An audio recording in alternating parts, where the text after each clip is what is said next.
Once upon a time, in a kingdom far away, there was a princess named Rapunzel. She was renowned not only for her extraordinarily long, golden hair that cascaded down her tower like a waterfall of sunlight, but also for her kind and generous heart, which won over everyone who had the pleasure of knowing her.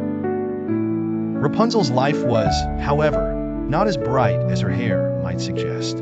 She was locked away in a high tower by a jealous witch who feared that the princess's compassion and beauty would outshine her own. Despite her isolation, Rapunzel's spirit was never broken. She spent her days singing into the wind, her voice traveling far beyond the stone walls, marked by a warmth that soothed all who heard it. Birds perched on her windowsill to listen, and even the trees seemed to lean in, enchanted by her lilting tunes. Yet, within her heart was a yearning for connection, friendship, and love, a longing that she hoped would one day set her free. Far below Rapunzel's tower, in the bustling village at the foot of the mountains, lived a young man named Finn. Finn was a simple villager, known for his quick wit and even quicker smile. He had heard tales of the singing princess, and every so often, he'd stop his work just to listen as her songs floated down from the clouds. Her voice moved something within him. One adventurous day, driven by an unexplainable pull, Finn decided to follow the song to its source. Traversing through dense forests and crossing rivulets of crystal clear water, he finally arrived at the base of the towering structure. There, standing among wildflowers, he looked up and met Rapunzel's gaze for the first time. Rapunzel, startled but not frightened, watched as Finn called up to her, his voice as bright and cheerful as the morning sun. "I've come to meet the one with the voice of an angel," he declared with a broad grin. Her heart leapt at the kindness in his eyes, a feeling of friendship blooming despite the fortress between them. As days turned into weeks, Finn returned to the tower, always carrying with him stories and news from the world outside that Rapunzel longed to hear. They talked for hours on end, their laughter mingling with the gentle rustle of the leaves. Slowly, an unspoken bond formed between them, born from shared dreams and the promise of a better tomorrow. It was this growing bond that gave Rapunzel the courage to dare a plan of escape. Using her long hair, she weaved a rope strong enough to hold her weight. Finn guided her through the process, encouraging her gently as they worked together. They waited for a starless night when the witch's watch was slackest. Under the cloak of darkness, with her heart pounding but resolve strong, Rapunzel climbed down from her tower for the first time, her spirit buoyed by Finn's reassuring presence below. As her feet touched the soft earth, she felt an intoxicating freedom that made her eyes shine brighter than the moonlight bathing their surroundings. Together, Rapunzel and Finn traveled to places she had only dared to imagine in her dreams. She used her newfound freedom not to seek revenge on the witch who had wronged her, but to help others in need, spreading kindness and cheer wherever she went. Her heart, larger and more loving than any tower could contain, served as a beacon of hope. Rapunzel, with her longest hair and the biggest heart, became known not just for her beauty or her rescue, but for her unwavering compassion and the joy she brought into the world.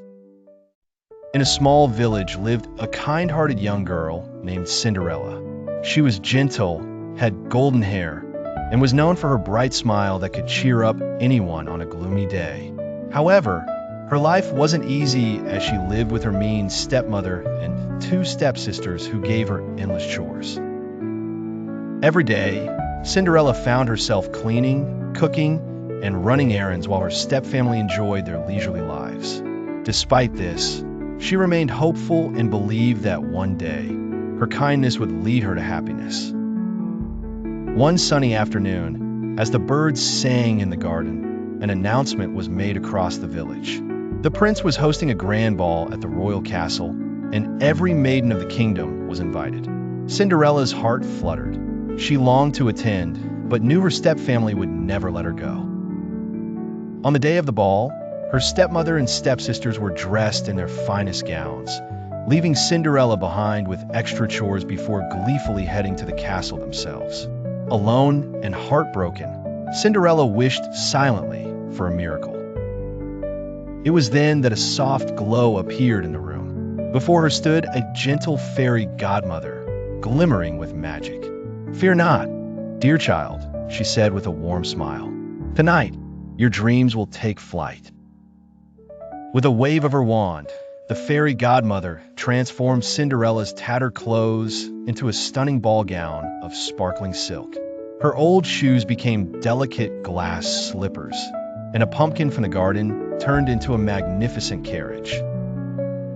"Remember," she advised, "the magic will fade at midnight. You must return before the clock strikes 12. Filled with excitement, Cinderella thanked her fairy godmother and set off to the castle. At the ball, Cinderella was the center of everyone's attention. Even the prince was enchanted by her grace and kindness. They danced the night away, talking and laughing under the starry sky. As the clock neared midnight, Cinderella remembered the fairy godmother's words. She dashed out of the castle, leaving behind one of her glass slippers on the steps in her haste. The next day, the prince searched the kingdom far and wide for the mysterious girl who had stolen his heart. Visiting every house, he tested the glass slipper on many maidens until he reached Cinderella's home. Cinderella's stepsisters tried to claim the slipper, but of course it didn't fit. When Cinderella tried it on, it fit perfectly. Delighted, the prince asked her to become his princess, promising her a life of happiness and love. Cinderella accepted, her dreams finally coming true, thanks to her unwavering kindness and belief in magic. And so, Cinderella and the prince lived happily ever after, her story cherished by all who heard it.